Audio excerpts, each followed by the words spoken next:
This small blue gemstone is one of the rarest in the world. And because of the unique way it forms in the earth, benitoite sparkles even brighter than diamonds, making it incredibly expensive. A single carat can cost over $12,000. But you can only really find this gem in one place. So why is benitoite so hard to find? And what makes it so expensive?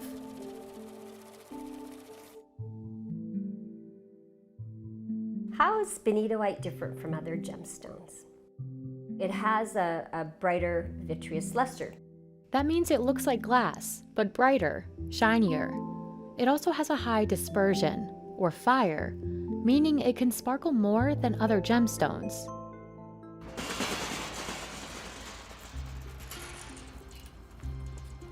So, here we are on the top of the mine. This is a private mine. It's part of Benitoite Mining Company, owned by John and Dave Schreiner. The company is stationed here because facet-grade benitoite can be found in only one location, San Benito County, California. That's why it's the state's gem. There have been microscopic deposits found in Japan, but so far this is the only place where you can find it where it's actually big enough to hold in your hand and to put in jewelry. Not knowing how rare it was, miners used to extract benitoite just like any other gem, with explosions and blunt force. And now, the supply is finite. Gemstones like benitoite are generally scattered, but sometimes there's a vein underground where concentrated amounts of the gem collect. Benitoite formed when an oceanic plate and a crustal plate came together. One plate slid under the other and water got trapped in the fault line. Magma then intruded into the fault line and mixed with the trapped water. As cracks and veins formed in the surrounding rock, the superheated mixture flowed into them. Here, the rare element barium bound with titanium, silica, and other elements. Together, they formed benitoite. But finding the gem is a bit of a guessing game, and if John and Dave guess incorrectly, the cost is high. To help them find where benitoite might be, they look for this. The white part of the rock is nitrolite, and the dark part, blue schist. These are two minerals that surround and protect benitoite. If they see the white, it may mean they found a benitoite vein.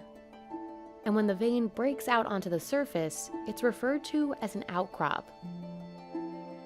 A big vein or a big outcrop of benitoite was right here, and it had fallen against the mountain. That was dug out, dynamited, all the material off the top of it's gone. That doesn't mean there's not stones here. They're all over the place. Yet a benitoite vein hasn't been found here since the late 1990s. So today, John and Dave are mining in a location they think has potential.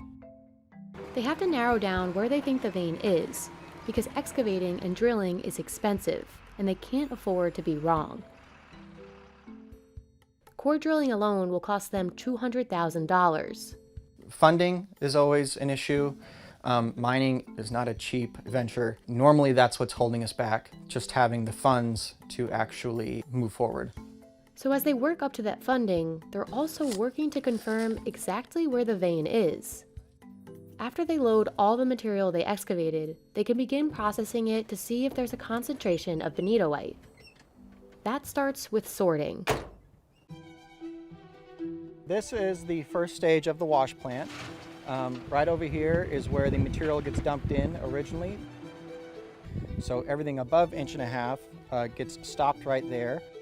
After this, John can locate larger specimens that need to be acid etched, where acid is used to carefully break off the benitoite from its surroundings.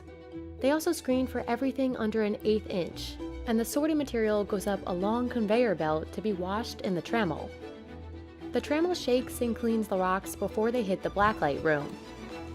Benitoite is fluorescent, so the Shriners use UV light to identify the gem without damaging it. After, he screens and washes all the fluorescent pieces and collects the best ones. There's one of them. That is a benitoite. Even though John found some good pieces of benitoite, today's excavation was just okay. this is good. We've done better. Still, he and Dave remain hopeful. They're confident that they're getting really close to locating that vein. Finding another Benitoite vein would be outstanding. It would change a lot of things. That is the direction we're going in and that we want to go in. It's financially hindering, but we are getting there. But even if John and Dave find a vein, it doesn't mean all the Benitoite they excavate can be sold for top dollar. Benitoite is a naturally small gem, like diamonds, so most of the rocks they find can't be faceted into a clean, clear gem. On average, you lose about 80% of the stone during the cutting process. It also depends on how clean you want the stone to be. But the remarkable and highly valuable properties of Benitoite make all this work worth it. What's also very unique about Benitoite is that it is doubly refractive. So when the light enters the stone, it splits into two rays.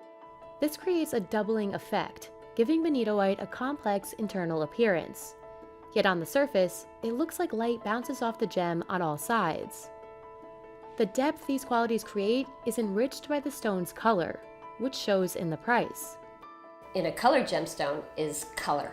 Color, color, color is the first and last and most important factor affecting value in a colored gemstone. And depth also holds the color. Like a deeper stone can have a deeper color, and that makes it more valuable. The darker the color, the more valuable the stone typically is. It is amazing.